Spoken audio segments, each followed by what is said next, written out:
Hello, good morning, students. Hope your exam was good. Welcome to the new semester, semester number 2, Sem 2. Again, you have to study the extension of the subject. In the same 2, you have a same subject, that is the entrepreneurship 2, part 2. So we'll continue with the same concept of entrepreneurship. એ જ વસ્તુ તમારે આગળના chapters તરીકે ભણવાની છે. Concept would remain the same, subject would remain the same. એ જ subject એ જ કન્સેપ્ટ સાથે આગળના ચેપ્ટર્સ આપણે ભણવાના રહેશે. સો પાર્ટ 2 તરીકે છે entrepreneurship. Clear? entrepreneurship part 2. now you are in the BCom Sem 2. સો હવે તમે entrepreneurship 2 લખશો. Clear? So today we'll have an overview of only syllabus. From tomorrow onward, we will start with the unit number 1. In this particular subject, in entrepreneurship, we will follow the sequence of the unit. Unit ni sequence આપણે as it is જ follow કરશું. Same. Some of the students might have an old book or some of the students might have a new book. But the things would remain the same. No changes in the content. As I said earlier, even in the first semester to you, પહેલા સેમિસ્ટરમાં પણ આપણે આ જ વસ્તુની વાત થઈ હતી કે content would remain the same, એમાં કોઈ ચેન્જીસ નથી થતો. So don't go by pages but go with the ટોપિક્સથી તમે એ વસ્તુ અંદર ગોતશો. ચેપ્ટર નંબર સપોઝ 1નો XYZ ટોપિક ચાલતો હોય તો તમે ચેપ્ટર નંબર 1ના ટોપિકની અંદર જ ચેપ્ટર નંબર 1માં જ આ ટોપિક તમે સર્ચ કરશો તો you will get the topic. તમને એ ટોપિક મળી જશે. Don't go by page number through જવા નથી, but go by topic. As I said earlier, થોડા ઘણા પેજીસ આગળ પાછળ છે બંને બુકની અંદર. ઓલ્ડ એડિશન અને ન્યૂ એડિશન્સમાં બંને એડિશન્સની અંદર થોડા ઘણા પેજીસ આગળ પાછળ છે, બટ એવું એક પણમાં નથી કે કન્ટેન્ટ ન હોય. જો કન્ટેન્ટ બધું જ એમાં આપેલું છે. ચલો, આજે તમે ખાલી ચેપ્ટર્સ ઓપન કરો. Today will go through with the syllabus. તમને આની અંદર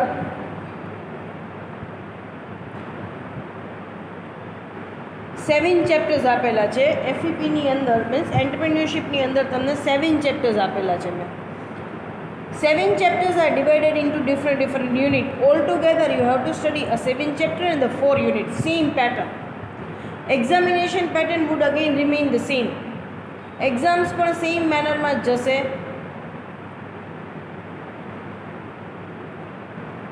70 external, 30 internal. Again in this semester also will give you the assignment and you have to submit the assignment for the same. Be careful, in this semester you have to submit your assignment on a deadline, otherwise will mark a 0 even in your university examinations copy. આ વખતે 0 કોઈ ડેડલાઇન્સથી beyond assignment આપ્યા છે, એમને 0 મૂક્યો છે અને એ 0 marks છે એ અમે લોકોએ ખાલી કોલેજ કોપીમાં જ મૂક્યો છે. But if you repeat the same thing for a number of time, that will place a 0th mark even in the university copy. Yeah, so be careful about the same. Again you have to draft the assignment, and once we finish up with the unit number 1, I will give you the questions, 2 questions. You have to draft the 2 questions and again you require to submit the assignment on given deadlines. So 30 marks internal, 70 marks external. Again the examination pattern would remain the same. Question 1 or 1, 2 or 2, 3 or 3, 4 or 4. Question 1 and 2 or question 1 or na je che it would be from unit 1, question 2 from unit 2, question 3 from unit 3 and a question number 4 from unit number 4. All together તમારા લોકોને 7 chapters છે. First chapter is related with the establishment of industrial enterprise. It is a part of unit 1. Unit 1 consists of 2 chapter. પણ આટલી વસ્તુ યાદ રાખવાનું છે, unit 1માં થોડુંક આ વખતે અલગ છે. ચેપ્ટર નંબર 1 અને 3 એ યુનિટ 1નો પાર્ટ છે. પાછું ચેપ્ટર નંબર 2 છે ને એ યુનિટ 2માં એક સિંગલ ચેપ્ટરના ફોર્મમાં જ આપેલું છે. ક્લિયર? સો ચેપ્ટર નંબર 1 અને ચેપ્ટર નંબર 3 લખવું હોય તો લખી લેજો. Chapter number 1 and chapter number 3 It would be the part of Unit 1. Unit 1 no part રહેશે. So Unit 1 consists of 2 chapters. Chapter number 1 and chapter number 3. Chapter number 1, that is the establishment of industrial enterprise, and chapter number 2, it's related to the financial arrangement of new industrial unit. So Unit 1 consists of 2 chapters, chapter number 1 and chapter number 3. Unit 2 consists of single chapter. Unit 2 ની અંદર એક જ chapter છે, અને that is the chapter number 2. Chapter 1 અને 3 unit 1માં છે, chapter 2 એ unit 2નું છે, environment of business unit. Chapter number 3, હવે સિક્વન્સમાં જ બધા ચેપ્ટર્સ ફોલો થાય છે. Unit number 3 consist of 2 chapter, chapter number 4 અને ચેપ્ટર નંબર 5. ચેપ્ટર નંબર 4 છે entrepreneur and the export promotions. Chapter number 5 છે entrepreneur and economic development. Unit 4 again consists of 2 chapters, same છે, chapter number 6 and chapter number 7. Chapter number 6 છે, that is the entrepreneurship development program, EDP programs કરીને છે, clear? અને last છે women entrepreneurs in India. So આટલા all together તમારે આની અંદર ચેપ્ટર સ્ટડી કરવાના છે. સો આજે આપણે સિલેબસ જ ખાલી ડિસ્કસ કરીએ છીએ. From tomorrow onward we will start with the unit number 1. આવતીકાલથી આપણે યુનિટ નંબર 1 સ્ટાર્ટ કરશું. યુનિટ નંબર 1 જે છે એની અંદર આપણે ફર્સ્ટ ચેપ્ટર સ્ટાર્ટ કરશું, એસ્ટાબ્લિશમેન્ટ ઓફ ઇન્ડસ્ટ્રીયલ એન્ટરપ્રાઇઝ. એ આપણે આવતીકાલથી સ્ટાર્ટ કરશું, ક્લિયર? સો સેમ વસ્તુ 4 યુનિટ ભણવાના છે. 4 યુનિટમાં ઓલ ટુગેધર તમારે 7 ચેપ્ટર્સ ભણવાના છે. યુનિટ નંબર 1, 3 અને 4માં બબે ચેપ્ટર છે. યુનિટ 2માં એક જ ચેપ્ટર છે, chapter number 2. Examination pattern again would remain the same, એમાં કોઈ ચેન્જીસ આવશે નહીં. Teaching methodology will again remain the same, એમાં પણ કોઈ ચેન્જીસ નહીં આવે. યુટ્યુબ લેક્ચર્સ આવી રીતના અપલોડ થશે રેકોર્ડ કરેલા, અને you have two go through with the session, you have to prepare the note for the same. Again, as far as the language are concerned, like language is concerned, we will continue with the same methodology. એ જે કરતા હતા એ જ પ્રમાણે આગળ કરશું. બધી વસ્તુ છે એ એઝ ઇટ ઇઝ ફોર્મમાં રહેશે, ખાલી સબ્જેક્ટમાં પાર્ટ 2 આવ્યો છે, દેટ્સ ઇટ, ક્લિયર? વિડીયો ટાઈમસર જોતા રહેજો, prepare the note for the same, so it would be quite easy for you to draft the things in the examinations, clear? So hereby we are completing our today's introductory sessions, clear? આજનો આપણે introductory sessions અહીંયા complete થઈ ગયો છે, પણ મારે અમુક instructions તમને આપવાના છે, એ હું આજના સેશન્સમાં તમને આપી દઉં છું એન્ટરપ્રિન્યોરશિપ માટેના, ક્લિયર? આ મારા સબ્જેક્ટ્સ રિલેટેડ જ જે કોઈ સજેશન્સ છે અને એડવાઇસ છે એ હું તમને આપું છું. મારા સબ્જેક્ટ્સમાં તમારે આ રીતના ફોલો કરવાનું છે. Then if you follow this particular method, જો તમે આ મેથડથી વર્કઆઉટ કરશો તો તમને ખૂબ જ ઇઝી રહેશે, તમને પ્રિપેર કરવું ખૂબ ઇઝી રહેશે.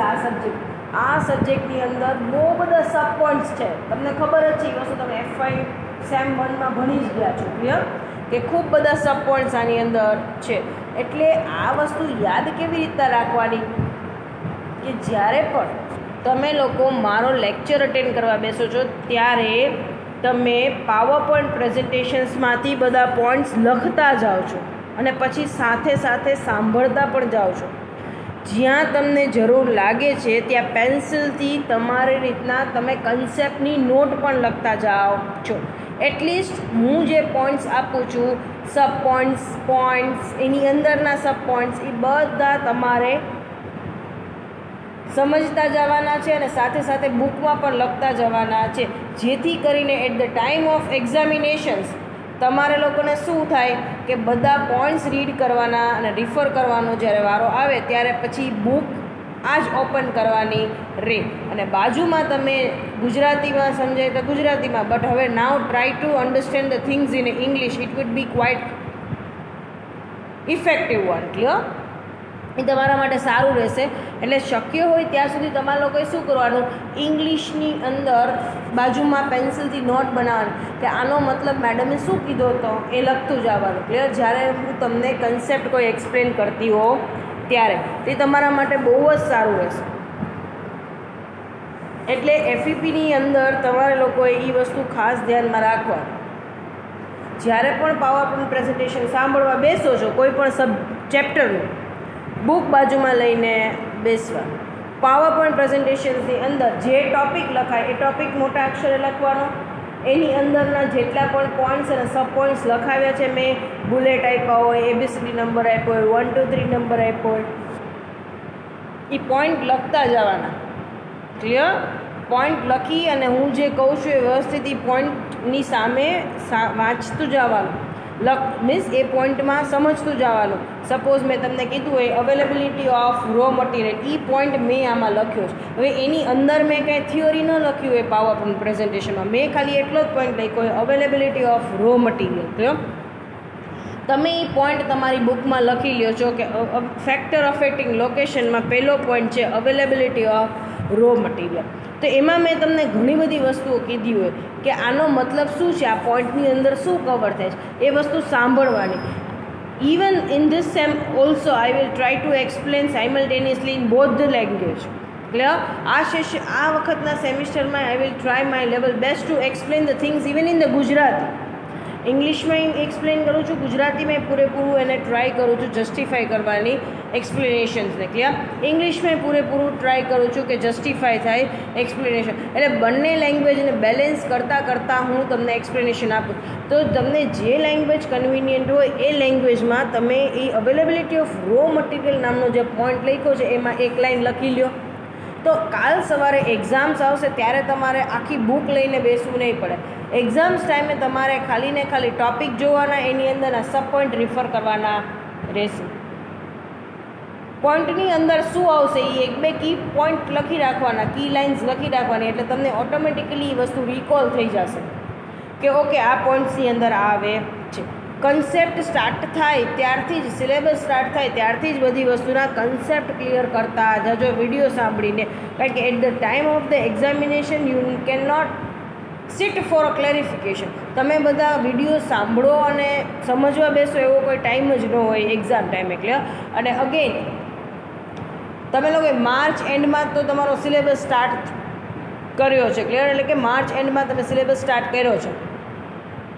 તો we don't have a March month, we are not counting this month. કારણ કે તમને હજી 2-3 દિવસના જે લેક્ચર્સ છે, એક વીક તો તમારું જે બધા સબ્જેક્ટ્સના 3-3 સેશન આવે તો એ 3 સેશનમાં તો હજી બહુ ઇન્ટ્રોડક્ટરી બેઝ બધું ચાલશે, તો ફૂલ ફ્લેજ બધું ચાલશે નહીં. એટલે you can consider the April, કે એપ્રિલથી તમારું ફૂલ ફ્લેજ ચાલુ થશે વર્કિંગ. ક્લિયર?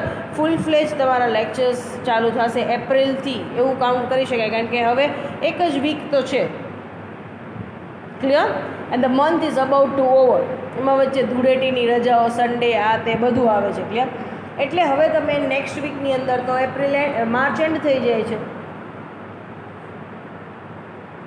એપ્રિલથી તમારો સિલેબસ ફૂલ ફ્લેજ ચાલુ થશે. સો will start from the April and we end up by June starting. જૂનની શરૂઆતમાં તમારા સિલેબસ પતી જશે. તો all together you have 2 months to go. 2 જ મહિના તમારા લોકો પાસે છે. અને again after 2 months you have to appear for final examination of semesters. Clear? 2-2.5 મહિના જ ગણો ને. 2-2.5 મહિનાની અંદર તમારે ફાઇનલ એક્ઝામ્સ માટે આવવું પડશે. પાછું 2-2.5 મહિનાની અંદર કદાચ એવાય દિવસો કાઢી નાખો જેમાં રજાઓ, આ તે પબ્લિક હોલિડેઝ, ના તે સન્ડે બધું આવતું હોય. So on an average you have 2 months to go. 2 મહિના તમારા સ્ટડીના છે. ક્લિયર?